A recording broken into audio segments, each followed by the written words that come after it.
Hi there, I'm Christine Dunbar from speechmodification.com, and this is my Smart American Accent Training. Welcome to our free Friday live broadcast. We broadcast every Friday and give you a free American accent class. In today's class, we're going to be talking about some words which you may find difficult to pronounce, and we'll talk about why these words are difficult. We'll break them down and help you find them to be more easy to pronounce based on the sounds in the words and accent error patterns. If you're new to class, we have a class every Friday, and I hope that you can join us in the future. It's usually at this time on Fridays. My American accent training, my SMART training from speechmodification.com is focused on effective and efficient ways to change and improve your speech. So I teach here in the Seattle area, Bellevue and the East Side, group classes for American accent training. I also work with people one-on-one worldwide via Skype and through my online courses. You can check those out on speechmodification.com. All of my online courses have a free trial, so check those out. I'll tell you more about some of those resources as we go on in class. Again, if you're new to class, each week we talk about a new American accent topic. It might be pronunciation or intonation. It might be the R sound, the TH sound, vowels. Many of the ideas I get for teaching my classes come from your questions and comments. So please feel free at any time to add your questions and comments in the chat box if you're watching on YouTube. And I will get back to questions if you are watching not live, but you're watching later. You can put them in the comments. So I'll let you know where to find resources. The information I get from you really helps me improve my classes and give you what you really need to improve your American accent.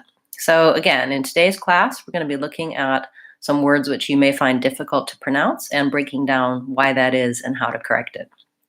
So my focus in American accent training is working on the words that we say the most, frequently used words.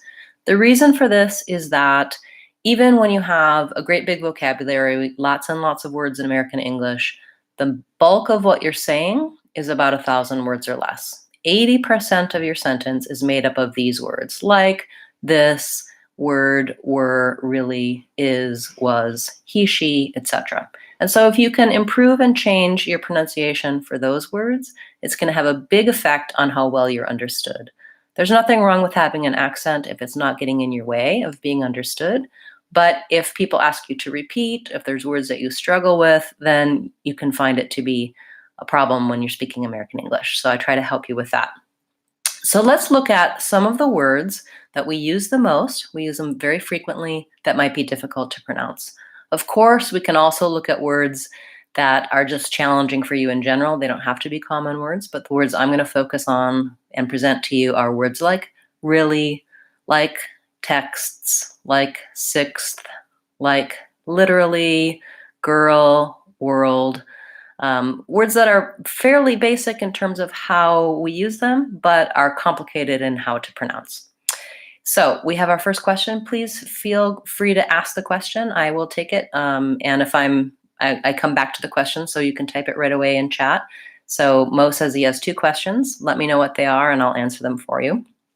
Let's start with the word really, because this is something that is a helpful word to be able to pronounce, and it's a little bit complicated in what Americans are really doing when they're pronouncing it. So the word really can be pronounced a couple of different ways. You notice that it has the word real in it.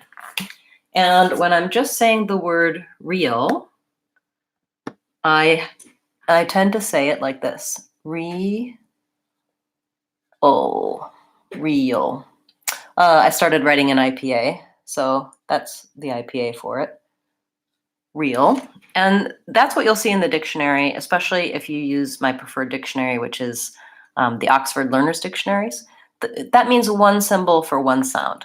But what it doesn't show you in the dictionary is that what we really say is before the L, we kind of have this schwa, this sound. So I would add that here like this. Real, real. When a word ends with an L, or the L is near the end, like in really, I have that little extra sound, real. So you may find it difficult to say real and really because there's an R and an L. So one thing to look at first, if you really struggle, is to make sure that you can make the American R sound with your tongue back and tight. It sounds like er.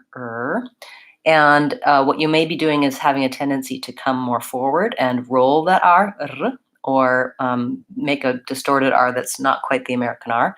And then the L sound, real, my tongue has to be forward and touching behind my teeth.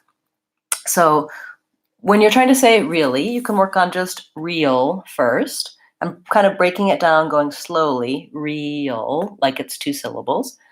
And then you can add the E, really, really. But for many people, including myself, we don't really say really that way, really. We say it more like this, really, really. So that first eel in real, gets shortened and reduced to an I sound, really, really. Same as it would sound in the word silly or hilly. So what might help you with really is to pronounce these words first. Hilly, silly. And in that case, the L is like an initial L. I don't have this sound. I don't say really. It makes it easier. Really. So I prefer this pronunciation of really for the word really because it's easier to say, it flows naturally in speech, and it's how many Americans will pronounce it. The other pronunciation that has the real sound is also correct. So if you're already doing that one without too much trouble, then you can stick with it. You don't need to change to my pronunciation. If you're struggling with really, you might want to try switching over to really, like silly and hilly.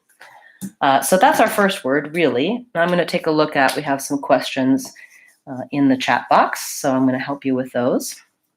So Mo wants to know how to pronounce stack versus stock versus stuck, and luck versus lack versus lock. Very good question. So the main difference, as you know and can tell from those words, is that the vowel changes for each word. So let's take a look at what vowels we have in those words. So if I'm pronouncing stack versus stock versus stuck, the only thing that changes is the vowel. So the vowel in the word stack is vowel a. That's the symbol for it. It's the same vowel as in words like at and black cat. And my tongue is forward in my mouth, and my mouth is fairly open. You may have a tendency to, as an error, say more of an ah sound, stop, with your tongue back. And what you want is your tongue to be more forward, stack. You can see all of the vowels, and in particular, a video about vowel a in my Sounds of English playlist, and also in my vowels playlist. And that's going to really help you. That's the forward vowel, a. And then in the word stock, ok, we do have this vowel, the ah vowel. That's in words like hot and not. It's often spelled with O, even though the IPA for it is an A sound. And for most other languages, you might spell this vowel with an A. So that's part of what gets confusing for people. Stock versus stack. So stock, my tongue is back and my mouth is also open. Ah. And then lastly, stuck has the schwa vowel. In this word, it's a stressed schwa because it's a stressed syllable. So the symbol in the dictionary looks like that. But you'll also see this for schwa. It's the same sound. And this is the vowel that's in words like such, fun. So I think if it's by itself, it's spelled like this. So stuck. So let's listen to them all. Stack, forward. Stock, open and back. Stuck, very central. Relaxed tongue, not very open. Same thing goes then for, we would have lack, lock, and luck. Same vowel combinations. Very good question. Thank you. And determining the vowel sound, I find it very helpful to learn those symbols that I was using. That's called the IPA, the International Phonetic Alphabet, because one symbol represents one sound. You can learn the symbols and you can learn common words that have these vowel sounds on my playlists and on my website, speechmodification.com. And of course, in my online classes, we focus quite a bit on vowel sounds because vowels, spelling in English doesn't really help you. So I can see the A and the O and the U in those words, but A, O, and U can say lots of different things in lots of other words. So learning a symbol that goes with the sound, learning the American English vowel sounds can be very helpful overall in your pronunciation. That was a great question. Thank you, Mo. Please feel free to add your questions and difficult words. I'm going to move on and talk about another one that many of my students and clients struggle with. So we looked at the word really, and what's difficult there are the vowel sounds and mostly the R and the L sounds. Let's take a look at the word clothes. And what's difficult in this word is that it has the TH sound, and then it has multiple sounds together at the end of the word. So I'm going to write it out, clothes. And the spelling of this word is a bit misleading. So I see that there's an S on the end of the word, but it's actually pronounced with the Z sound, clothes. And for many native speakers of English, they actually mispronounce this word a little bit. And so I'm going to teach you kind of the easiest way to say it first.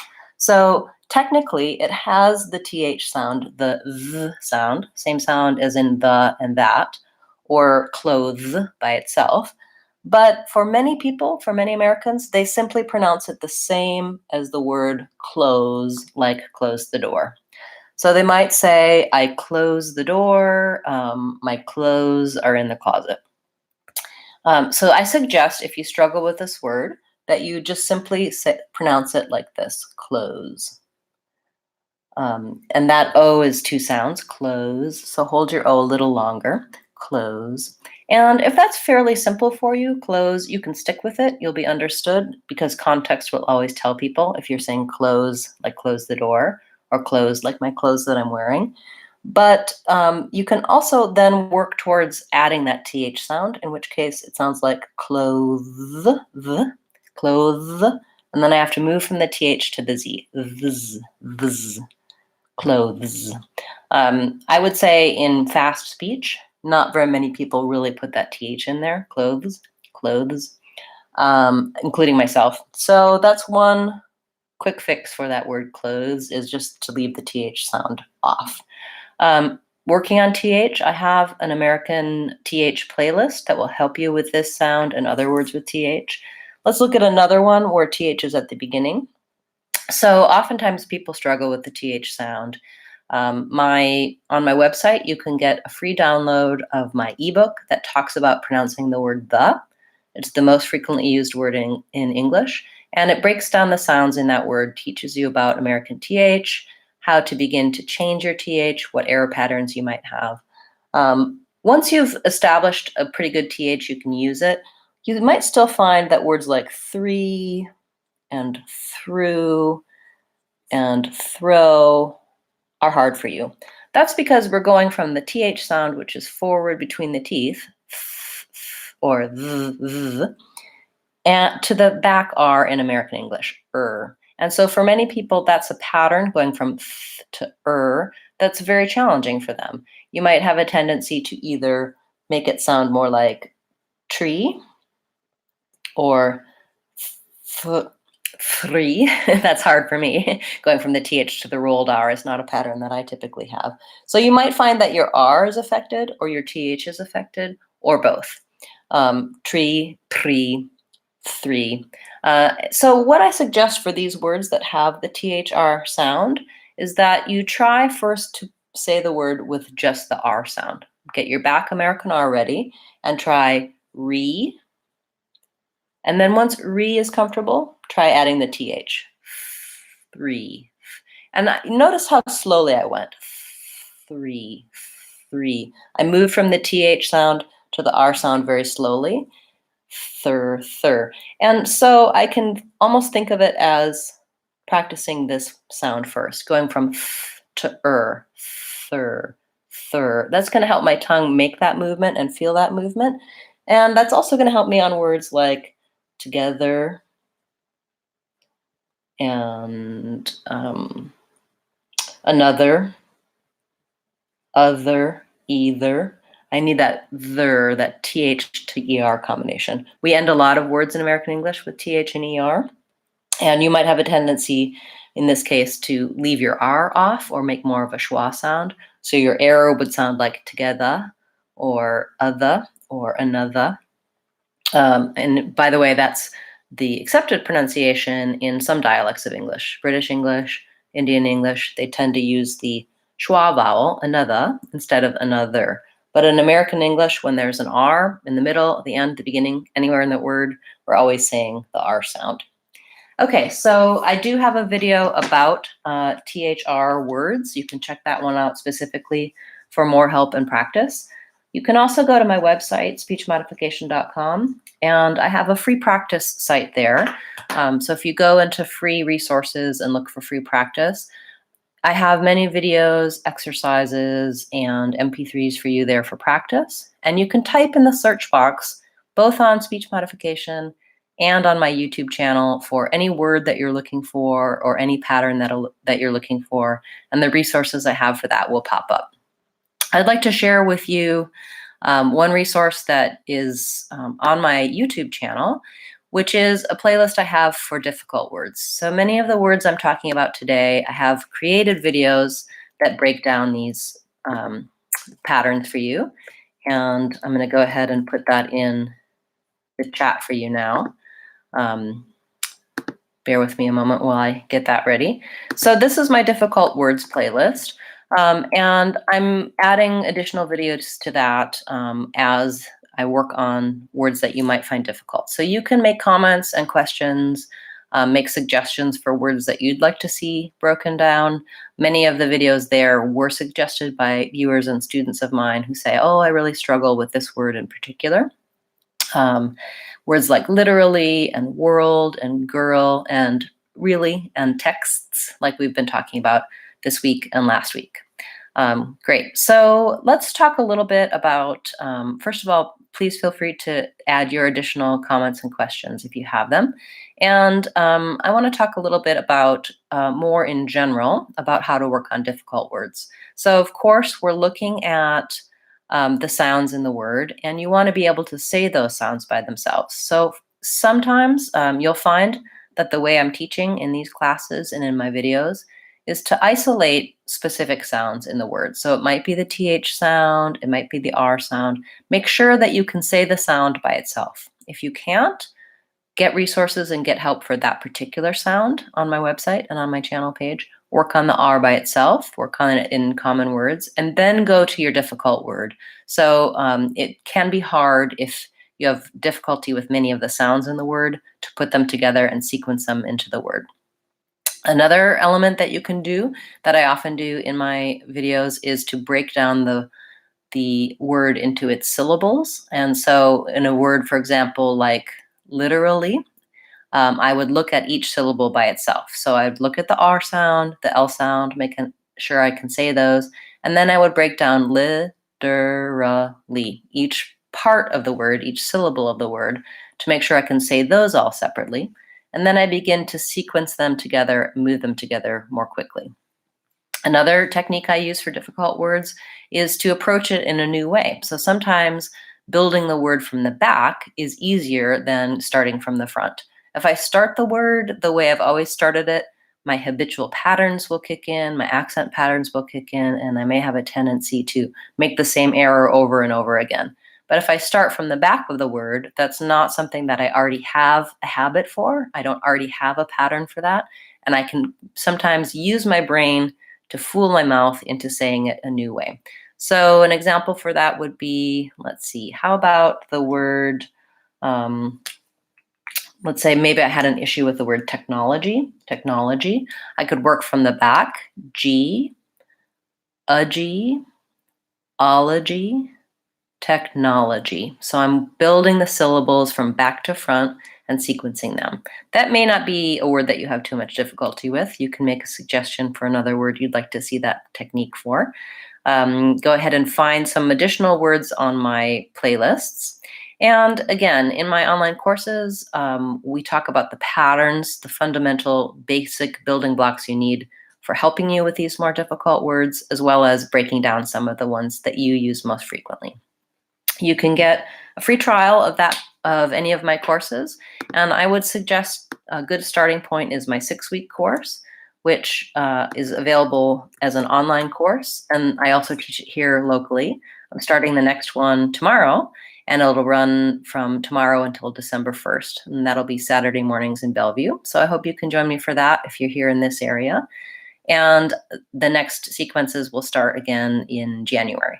If you're not here in the Seattle area, check out that course in the online version. It's the same material, and it's a self-study course. So you can go through and watch the videos and learn the patterns, do the practice, and get help and feedback by contacting me if you would need help. So we have a question. Just a thank you. You're so welcome. I'm glad to be helping you and to help you bring that awareness up. She's telling us she's making mistakes that she wasn't aware of. And it's very difficult to change your speech if you don't know what's happening. And so becoming aware of common mistakes that you may have is really helpful for obviously making those changes. Mo says, he has another question, how to pronounce fixed and fixed it. Okay, that's a great question. So last week we talked about the word text and the letter X and how it has some hidden sounds. So in the word fixed, again, spelling is kind of not that helpful in this word. So it's helpful to write out the actual sounds in the word. So that would be the F sound, vowel I as in it and is, and then the K in this word says KS. I mean, the X says KS, fix. And in this case, the ED, that's past tense, actually says T, fixed. So no wonder you have difficulty with it, because you have to say the K, the S, and the T all in sequence. So in order to do that, what I would suggest is try just breaking the word from the front. Try fic by itself, fic. Then when you can say fic, add fix, and that's this word, fix. Once you can say the KS, x, fix. You can try the KS by itself too. Just start with K, x, and move into S, x, fix. And then add the T, fixed. You can also try the ST by itself, st, the KST by itself, kst, kst. It sounds weird, but it may be something that you can do if you think about it and go slowly, and then add the first part of the word, fixed. You also asked about fixed it. So when I add the word it, fixed it, then my T kind of sounds a little bit like a D. Fixed it. I tend to use a stop T there when I'm linking, but it may sound a little bit like a flap T. So one way to think about that is you could say fixed it. If it's hard to put these three together, then kind of adding the D sound to the it, fixed it, is going to help you use linking to improve that pronunciation. Very good question. That's very similar to text and texted and texts that we talked about last week. You can see last week's video class for difficult words on my channel page. Go to past live streams, and all of the classes, each Friday's class is there. You can check those out. You can also search for words and topics in that playlist and look for times when we've talked about your topic or your question. Okay, another question. In this phrase, when someone is sad and you say, I can see it in your face, or on your face, in or on in this case. I can see it on your face. I can see it in your face. I would say probably on your face. I can see that on your face. In your face, in this case, would be in your facial expression. So people might say that as well. Oh, I see that in your face, in your facial expression. Face is just kind of short for facial expression. If I'm saying I can read that on her face, read it is another way we say another expression for see it. then we would mostly say on. Read it on your face, see it in your face. I think both are okay in that case. Good question. Thank you. Okay, so as I said, I included my link there for you for the 6-week course, and that's a great starting point for if you're really getting interested in learning more about the American accent and how you can change your speech, how you can practice efficiently and effectively. It's a great way to learn the SMART methodology from speech modification. I also do work with people one-on-one all around the world over Skype, so you can contact me if you're interested in that, get a free trial. And as I said, my new classes are starting up tomorrow in Bellevue, and again in January we'll be doing some new classes. You can get, if you're here locally, I have a calendar for all of my local classes. Many of them are free workshops, some of them are paid classes, so you can check those out on my website, and I suggest that you do that. I always like to give you a quick tip in our classes that you can use right away to start changing your speech and improving your speech. And so today I want to talk about what I was sort of briefly describing earlier, which is building the challenging words from starting with sounds through words to phrases to sentences. So let's look at an example word. Let's talk about really, which we talked about at the start of class, and the challenges for that word. So what I'm going to do first, of course, is make sure that I can say my R sound, and my American R playlist can help you with this. I'm going to work on starting with that back R in the position, not letting my tongue come forward to a r, but more the back And then I'm going to add in I'm going to suggest for this word that we use this pronunciation, the really pronunciation. So I'm going to say, make sure I can say R, make sure I can say Lee, and then that I can move from R to Lee, R, Lee, R, Lee. If I have to go slowly each syllable at a time, I'm going to do that. Make sure my R is back and my L is forward. Once I can say really, really pretty easily, then I want to start using it, because really is a word that actually I will say by itself sometimes. I might say to someone, oh, really? Really? But I want to begin to use it in context. So I build it into some phrases. A really nice way to do that, really nice, is to use what I call repeated phrase practice. And in that case, I'm going to say really and just one other word repeatedly. And I have to think of this word, so I can't be thinking as much about how I'm pronouncing the word really. So I might try really nice, really great, really helpful, really busy, really smart, really efficient, really effective. And I'm going to say as many words as I can, filling in that blank, so that I get lots and lots of practice for the word really. My brain is busy thinking about this word. It can't be as focused on the really. And so it helps me form a new habit to do it the new way. I also really like recording yourself when you're doing this type of practice, so that you can hear as you're going, does my pronunciation of really slide back into my mispronunciation or my accent pattern if I'm too busy thinking about the words, in which case I can listen to that, hear it in the recording, and then try again, really focusing on keeping my awareness on really, even as I'm doing the challenging task of completing the phrase. After that, I can begin to try to notice the word really when I'm talking in other contexts. So I might do create some sentences. So maybe I'm driving in the car and I'm practicing and I'm saying really good, really helpful. Then I might build a longer sentence. I'm really going to miss you. I'm really looking forward to it. I'm really happy about it. I'm starting to build a longer sentence. Then maybe when I get to work, I'm finished driving, and I see someone, I'm going to just try to remember, use the new pronunciation. I'm really happy to see you. I'm having a really good day. It's really important that you're on time for the meeting. I'm going to build slowly from just working on the sounds and the word through phrases, sentences, and then in conversation, eventually with the goal, of course, being to use the new pronunciation all of the time, every time I'm speaking, because I have built that new habit. I no longer have the accent patterns on that word. So I hope that helps you understand a little bit about the way to make changes in your speech. And really, it can be good to even just work on one word at a time. It might not seem like it's going to make a big change, but as I work on single words and single patterns, it does affect other things in my speech. It makes me more confident as I'm going forward. It makes me realize that I can improve and make changes, even if it's small, even if it's at one thing at a time. That's the way to make changes and to improve. So we have a few comments I'm going to take a look at. Do you pronounce the dark L in also, or do you drop it sometimes? Also. I pronounce it also.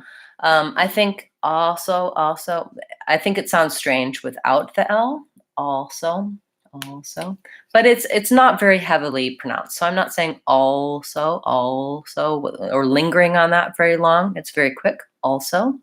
But it affects the vowel of the A vowel, and it makes it kind of an aw. It gives it some rounding and adds that dark quality of the dark L. That's a really good question, but I would try to include it. If you can make a word or make a sound that sounds like also, without the L, without really touching up or technically doing the L, then that's also okay. So if you're really struggling to fit that L in before the S, that's a technique that you might want to use. I personally put in the L. I think my tongue goes up to the L and then slips down to the S also. And I have that back dark tongue position for the L. Good question. So Alex says he has a very important question. Yes, I'd be happy to answer your question, Alex. You need to put it in the chat so I know what it is. And unless you already did and I missed it. But please add it again if you already did ask me. Okay. He's asking now, if someone's level is upper to immediate to get ready sentences. Okay, so I'm not really clear on what your question is yet. Maybe you're still typing it. To keep sentences. So you're asking a question about sentences for intermediate to upper level language learners. Please clarify for me what your question is and I'll answer it. In the meantime, I'll talk a little bit about sentence practice. So yes, definitely as you're working on pronunciation, building longer sentences and practicing those can be super helpful. I think that doing a mix of practice of saying words so that you can really be sure that you're pronouncing the words correctly, but then spending more time on things like the repeated phrase practice so you build the habit. Because very infrequently do I say words by themselves. I always have to use them in context. So the more I've practiced the pronunciation of a word in the types of sentences that I actually say, the types of phrases that I actually say, the more likely it is that I'll be able to say it correctly when the time comes to speak. So it doesn't really help me that much if I can say if I'm going slow, focusing on just saying the word, but I haven't practiced with phrases or sentences, because the challenge and the difficulty of pronunciation is that I have to do it while I'm busy thinking about what to say and formulating the sentence, doing the grammar, speaking in English. So I can't really focus that much on the pronunciation as I'm going along. I need to have that practice at the sentence level, at the phrase level, and integrate it. Okay, so Alex wants to know, there's dozens of channels which give sentences, write it down and keep, will that help him? I think that yes, it's going to help you to practice at the sentence level, to look at sentences that people use. But what's going to help you even more, Alex, is to say the things that you're actually saying. So, for example, I don't think that it's that helpful to practice. For example, if I'm working on Z words and someone has made a bunch of sentences with zebra and zoo and xylophone, those aren't words that I actually say. I do actually say the word was and is and does, and all of those have the Z sound. And so if you use the repeated phrase practice, like was it good? Was it busy? Was it ready? You're supplying the sentence. Your brain is supplying the words that you use. And those are the things that you're going to actually say. And so, yes, other people, imitating other sentences, imitating the videos that I have, other people have created for practice can be very good, can be helpful to hear the native speaker, to imitate that. That's the first level of practice. But if you're more intermediate or advanced, then really what you want to do is begin to build your own phrases, your own sentences. You need that to be able to then do it when you're speaking, because you're not going to have a memorized sentence be that useful when you go to speak. You have to be able to generate and create your own sentences. So great question, good observation. And I always say practicing at multiple levels is great. So imitating, using pre-made sentences can be helpful. I do try to highlight in my videos and in my courses the sentences, the combinations of words that we actually use the most. So practicing on those can translate into making changes in your speech. And then again, creating your own sentences, generating your own phrases with repeated phrase practice is the most effective way to get a change. Mo, you don't have too many questions. I love getting your questions. Please feel free to ask. He says, when we pronounce letter O, like the O in hot, like the light A, and when do we not pronounce T letter like center with silent T, center? I actually say the T sound in center. Well, sometimes I don't. I guess the center of the circle or the center of the circle, both are acceptable. I have a video that you're going to like for that T sound that talks about all the different things that T does in the middle of words. So sometimes it drops out. Sometimes it sounds more like a D, like letter, rather than letter. Sometimes in center, we say it, or center, we don't say it. I don't go into that too much because both are acceptable. I would say when in doubt, say the T sound, say center, because center sounds a little bit inaccurate in some cases. And if you're very natural with it and you have the American style where you're moving up into that stop T, sender, then you can pull that off. Otherwise, center is clear and correct and sounds American as well. That would be my recommendation for that. When do we pronounce O like the O in hot? Most of the time when you see letter O and it's in a stressed syllable, so just one word with one letter O, most of the time that's the ah vowel. Hot, not, stop, job, problem. Problem has two syllables, but the O is in the stressed syllable. About 75% of the time, the rule is that O is going to say ah. So when in doubt, it's ah. When there's two letters, like OA, or O and then an E at the end of the word, like note or code, then it's going to be the O vowel. Most of the time, though, when you see an O, it's the ah vowel in the stressed syllable in a shorter word. You can read about this phenomenon on my website if you look up vowels and spelling. I have taught several classes about spelling rules for vowels, and so I suggest checking those out. Also on my vowels playlist, you can get some information.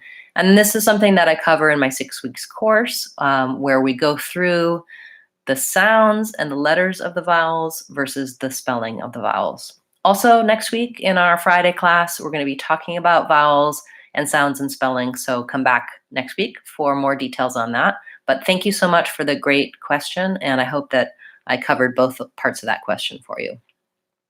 In the word often, no, we don't pronounce the T. Some people do often, and I think that's actually an error. I think the last time I checked this in the dictionary, it only showed the often with no T pronunciation because the T is silent in that word. But I do sometimes hear even Native American speakers pronouncing that T often. I prefer often. So again, that would be what I would suggest and recommend.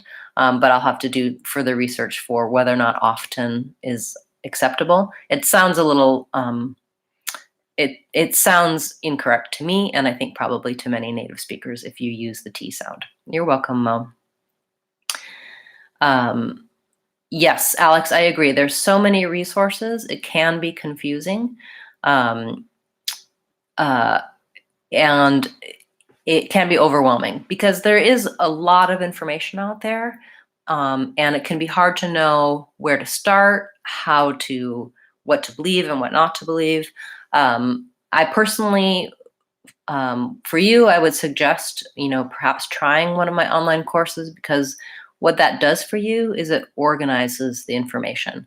So most of the content in my online courses are things that you can find for free on my website or on my YouTube channel. But what the course provides, either coming to one of my classes or taking an online course, is it provides for you a structure of what to learn first, what steps do I take, how do I go through this process of sorting this myriad of information. There's so much out there. How do I know where to begin? The other suggestion, if you're not interested in an online course, that's totally fine, is to just take something small. Take one piece of information, try it, try to use it, try to build it, and pretty soon that one thing you focused on, you'll be doing correctly. Then you can add another thing. So even the people in my classes tend to tell me, oh, I feel overwhelmed by all of this. So then I tell them, okay, go back to the first thing that we learned, work on that one thing, and start to build that into your speech. And then it becomes a habit, it becomes fairly easy, and then you can add more. Changing your speech is not a simple overnight process. There's no one quick fix, but you can make small changes that have a big effect. The other thing I'll tell you about my website and my online courses is that I try to prioritize the things that are the most important, that are going to have the biggest effect on your speech, on how you sound, and on being clear. So when you have an accent, as I said in the beginning, it's not necessarily going to get in your way if you're pronouncing things clearly. But if you have accent error patterns that affect how you're understood, that make it difficult for people to understand you, then yeah, you want to make some changes and some improvements. So going through my courses, I walk you through, this is one of the most important things, do it first, then try this, so that you can really see the effect, improve how well you're understood from the beginning and from the get-go. Okay, so that was kind of a long explanation, but this is something that I think about a lot in terms of how to present information and how to give you helpful things that you can use that will really make a change for you. So thank you for all the questions and comments today. We went a little long. Thanks for sticking with it. And I'll be back next week. We're going to be talking, as I said, about vowel sounds in American English. So I hope you can join me for that. Thank you for those of you who are new for coming in, and for if you're watching later, please feel free to ask your questions in the comment and I'll get back to you with answers to that. If you're watching on Facebook Live, this was also broadcast on YouTube, and you can go to my Facebook page and see the link to my YouTube channel. It's a great idea to subscribe to the channel if you haven't already, and click on the bell. It'll ring the bell and notify you every time that I'm live and when I upload a new video for you. Thanks so much for being here today. I'm Christine Dunbar from speechmodification.com. Remember, if you want to sound American, you can do it. speechmodification.com.